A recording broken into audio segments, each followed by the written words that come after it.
IRCTC के लिए बहुत बुरी खबर। एफआईआईज और डीआईज ने शेयर बेचे हैं दोस्तों, और म्यूचुअल फंड ने 50% आईआरसीटीसी में हिस्सा कम किया। Hi, this is Dev and you are watching traders diary. और आज हम बात करने वाले आईआरसीटीसी के स्टॉक के लिए।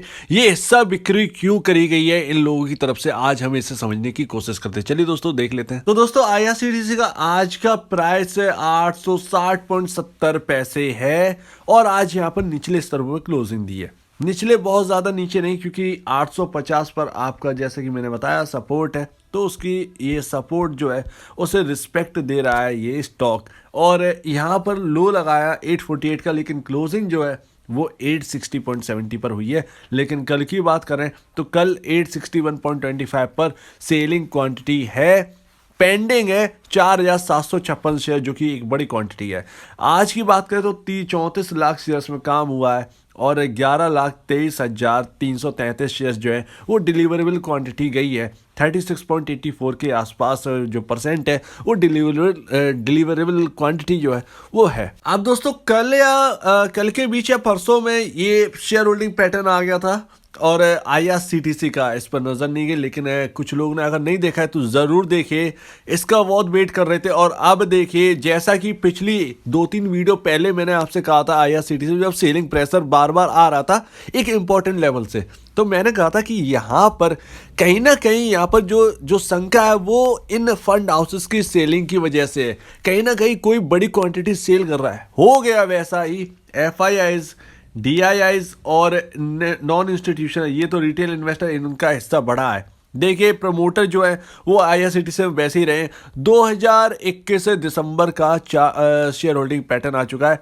और उसके हिसाब से यहाँ पर एफआईआई 7.81% कई स्टेक ओन करते थे 2021 से सितंबर क्वार्टर में, लेकिन दिसंबर क्वार्टर में घटाकर 7.06% की स्टेक जो है रह गई है। डीआईएस का यानी म्यूचुअल फंड यानी घरेलू निवेशक जो हैं, उनका एक बहुत बहुत बहुत बड़ा आईआरसीटीसी में हिस्सा सेल हुआ है। 8.48% की स्टेक ओन करते थे 2021 सितंबर में, लेकिन घटाकर 2021 दिसंबर में 4.69 पर पहुंचा दी है। रिटेल इन्वेस्टर 16.31% से बढ़कर 20% हो चुका है। रिटेल का हिस्सा और भी ज़्यादा बढ़ा है। लेकिन डीआईआईज की अगर बात करें घरेलू निवेशक की, तो ये लगातार कम हो रहे थे। 2021 से जून के क्वार्टर से 11.29% हाईएस्ट स्टेक थी, और उसके बाद घटती चली गई, और आज कट करके 4.69% रह गई है। डीआईएस की तरफ से एक तगड़ी सेलिंग आई है इस स्टॉक में। हो सकता है कि ये सेलिंग और भी देखने को मिल सकती है, अगर इनकी इच्छा हुई तो। इन्होंने अगर और बेचे तो यहाँ पर डेफिनेटली प्रेशर बनेगा। लेकिन ये चीज सवाल पैदा करती है कि आखिर ये लोग क्यों बेच रहे हैं आईआरसीटीसी का स्टॉक, समझ में नहीं आता। इसे समझना वाकई में बहुत बहुत ज्यादा मुश्किल है। या तो इनको अपनी वैल्यू मिल गई, इसकी वजह से ये बेच रहे हैं, या तो जो कोविड का सिनेरियो जो चल रहा है कि आगे क्या होगा, इसका बिजनेस पर क्या इंपैक्ट पड़ेगा, या रिजल्ट पर क्या इंपैक्ट पड़ेगा, या अर्निंग पर तगड़ा इंपैक्ट पड़ने वाला है, उसकी वजह से यहाँ पर शायद मेरे ख्याल से स्टेक सेल करी गई है। वरना ऐसी कोई वजह नहीं है आईआरसीटीसी में। एक तो ह्यूज रिटर्न दे चुकी है आईआरसीटीसी, तो यहाँ पर ज़्यादातर कुछ लोग ऐसे हैं जो कि म्यूचुअल फंड वाले जो अपना प्रॉफिट बांध कर निकल रहे हैं। तो यहाँ पर जो है इन चीज़ों पर समझना काफ़ी ज़्यादा मुश्किल है। लेकिन हाँ, स्टेक सेल करी जा रही है। बाकी बिजनेस में क्या इम्पैक्ट है, बिजनेस तो पहले जैसा था अभी भी वैसा ही है। थोड़ा कोविड का दिक्कत है, लेकिन लॉकडाउन करने से मना कर दिया तो बिजनेस तो चलेगा। यहाँ पर जो संख्या है यात्रियों की वो आगे थोड़े टाइम बाद बढ़ने लगेगी। थोड़े टाइम का है, टेम्परेरी ये बिजनेस का शटडाउन है, लेकिन हमेशा के लिए परमानेंट थोड़ी है। अभी स्टॉक का मार्केट कैप 68,704 है, और ये मैं आपको बता दूं यहाँ पर 40% की गिरावट जो कि कवर होने का नाम नहीं ले रही है स्टॉक के अंदर। जैसा कि हमने पिछली वीडियो में बात करी थी इसके टेक्निकल और इसके ऑप्शन चेन के ऊपर, अभी भी वैसा करेंगे। लेकिन आपका अभी भी आरएसआई न्यूट्रल है, सीसीआई ओवरबाउट है, लेकिन ये शायद इंडिकेटर इतना जो है ये सही नहीं बता रहा मेरे ख्याल से, क्योंकि इसमें कोई ऐसी तेजी आई नहीं है जिसकी वजह से ओवरबाउट हो जाए। विलियम आपका न्यूट्रल है, मनी फ्लो इंडेक्स न्यूट्रल है, तो 4 में से 3 इंडिकेटर अभी भी आपके न्यूट्रल की ही सलाह दे रहे। एक ही है जो ओवरबाउट के लिए कह रहा है, लेकिन इस स्टॉक में 850 का लेवल बहुत इंपॉर्टेंट है।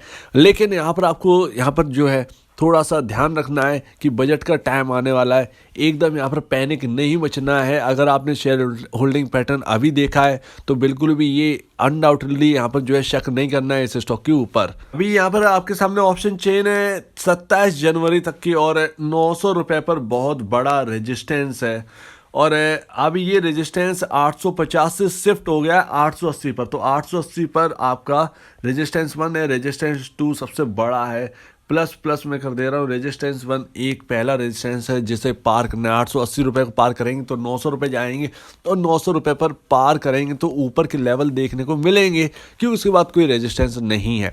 लेकिन मैं आपको बता दूं, ये ऐसे रेजिस्टेंस है कि इनके पास अगर गए तो धक्का मार के ये स्टॉक को नीचे ढकेल देंगे। वहीं अगर पुट की बात करें तो यहाँ पर देखिए 850 पे आपका एक लौता सपोर्ट है, नहीं तो सबसे बड़ा सपोर्ट आपका 820 और 800 के पुट पर है। तो ध्यान रखिए स्ट्राइक पर है।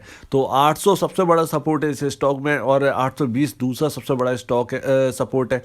लेकिन मैं आपको कहूँ सपोर्ट आपका तीसरा, पहला 850, दूसरा आपका 820 है, तीसरा आपका सपोर्ट 800 रुपए का लेवल है। तो ध्यान रखिएगा इस चीज को। अब ये आपकी देखिए अगले महीने की है। देखिए ये आपका बजट टाइम का है, बजट टाइम का है।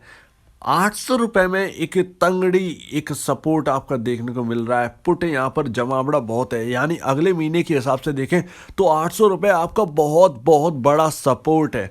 800 रुपये, 800 rupees is the biggest support इस स्टॉक में, और 900 का अभी कमज़ोर नज़र आ रहा है अगले महीने के हिसाब से। तो ध्यान रखिएगा इसके ऊपर। ये आपको वाकई में यहाँ पर कुछ ना कुछ यहाँ पर जो है एक सही बात बताता है कि ऑप्शन चेन के हिसाब से अब स्टॉक में क्या चल रहा है, और टेक्निकल भी। तो मेरे दोस्तों IRCTC में ये वाकई में जो शेयर होल्डिंग पैटर्न आया जिसका वेट कर रहे थे वो पैनिक वाला है। लेकिन मैं आपको रिटेल को कह दूं, आपको पैनिक नहीं करना है। अगर आपको ट्रस्ट है IRCTC के बिजनेस पर, IRCTC के बिजनेस मॉडल पर, IRCTC के स्टॉक पर, ह्यूज रिटर्न दिया है, हो सकता है इसकी वजह से यहाँ पर म्यूचुअल फंड ने अपना स्टेक कट किया है, ये एक बड़ा रीजन है। प्रॉफिट बुकिंग करी है तो इसमें कोई गलत बात नहीं है, क्योंकि यहाँ पर मल्टी टाइम्स रिटर्न यहाँ पर दिए गए हैं। तो IRCTC में ज़्यादा से 2000 रुपये का ही घाटा है म्यूचुअल फंड को, ठीक है ना। नहीं तो 800 रुपये से कब से म्यूचुअल फंड वाले जुटे हुए हैं इसमें, और तब से लेकर अब तक अगर देखें तो यहाँ पर 800 रुपये से 4000 रुपये का सफ़र तय किया, फिर यहाँ से 4000 से 6000 का सफ़र तय किया जब ये स्प्लिट होने वाला था। उसके बाद जो न्यूज़ आई वो सरकार की एक बड़ी गलती थी इस स्टॉक में। चलिए ठीक है, जो हुआ सो हुआ, लेकिन यहाँ पर जो है आपको पैनिक बिल्कुल भी नहीं करना है। तो आशा करता हूँ आपको पूरी बात समझ में आ गई होगी। अगर आपको कोई भी प्रॉब्लम, कुछ पूछना है, कुछ बताना है, कुछ कहना है इस स्टॉक के बारे में, तो प्लीज़ कमेंट सेक्शन में कहिएगा। और अब दीजिए मुझे इजाज़त। वीडियो देखने के लिए बहुत बहुत धन्यवाद दोस्तों।